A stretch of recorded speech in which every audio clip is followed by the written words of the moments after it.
Hello to all the curious minds out there. I hope you're doing well and your mind is ready for a strange journey. I'm Amir and this is the very first episode of the Asius podcast. Today we're going to talk about things you think are real but your brain is actually tricking you. What does that mean? It means even right now, as you're listening to me, maybe I don't even really exist. But before you start doubting yourself, pour yourself a cup of coffee and sit down. Because in the next few minutes, you won't trust anything in this world anymore, not even your own memories. Imagine let's say you went on an amazing trip to Shiraz. You took photos at Hafezye, Persepolis, and everywhere beautiful you saw. Now, a few years later, when you look at those photos, you think you remember the whole trip. But no, my friend, your brain is playing tricks on you. It only keeps a few key images and fills in the rest with its own imagination. A real study from the University of California. It says that if you retell a memory several times, a part of it changes each time, without you even realizing it. It's exactly like that childhood game where you whisper a sentence into someone's ear, and by the end, everyone laughs because the sentence has completely changed. When it got to the last person, I once thought I remembered what I wore to my friend's birthday, but when I found the photo, it turned out to be something completely different. Our minds can easily create memories that are totally made up. Sometimes we even have memories of things that never actually happened, and that's normal. Has it ever happened to you that you look at a cloud and see a familiar face? That's called pareidolia, a fancy word for a really funny habit of our brain, seeing faces where there aren't any faces at all. For example, have you ever seen a stain on the wall and thought it looked like Garfield, or seen an angry face in a car door? You see, the brain is always looking for patterns, for something familiar, and the human face is the most familiar thing of all. Scientists say this mechanism is actually a kind of survival tool. Back in the caveman days, if you saw a shadow in the forest that looked like a face, it was better to run away than to assume it was nothing. It's still the same now. The only difference is that these days we're scared of the washing machine's buttons because we think they're staring at us. Interestingly, children experience pareidolia more than adults do because their brains are still learning patterns. And even when you're hungry, you're more likely to look for faces in your food. In other words, our brains keep making up fantasies even when we're eating.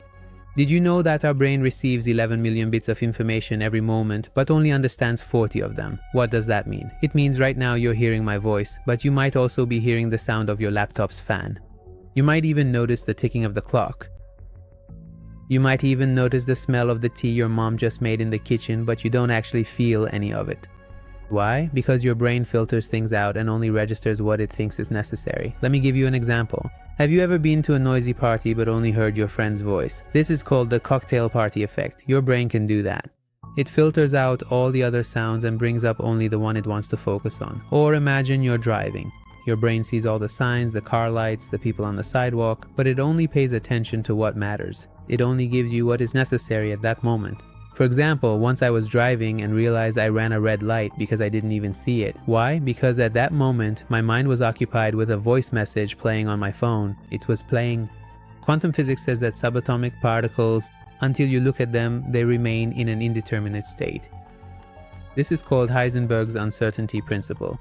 Interesting, right? It means that an electron can be here and there at the same time, until you look at it.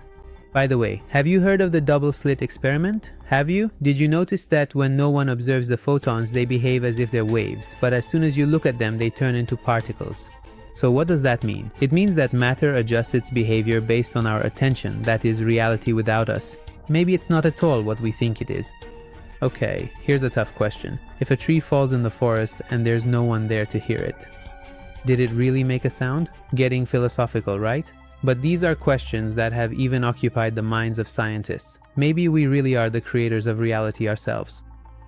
You think it's 3 in the afternoon right now and tomorrow you'll go to work? Well, maybe it's all just an illusion. How do you know? According to Einstein's theory of relativity, time isn't something absolute. Depending on where you are and how fast you're moving, time can stretch or compress.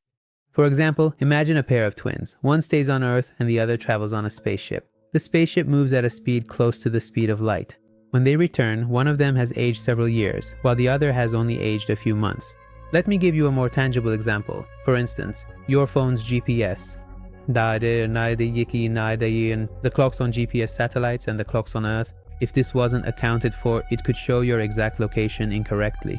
Scientists had to factor the effects of relativity into their algorithms because up there, time passes differently.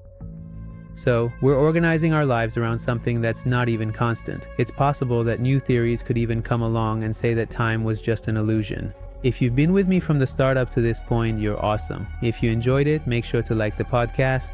Don't forget to subscribe and leave a comment telling us which of these things got you thinking the most. And by the way, until the next episode, remember, what you think is real might just be a creation of your mind. Thanks for staying with me up to this point. I'm Amir, and until the next podcast, goodbye.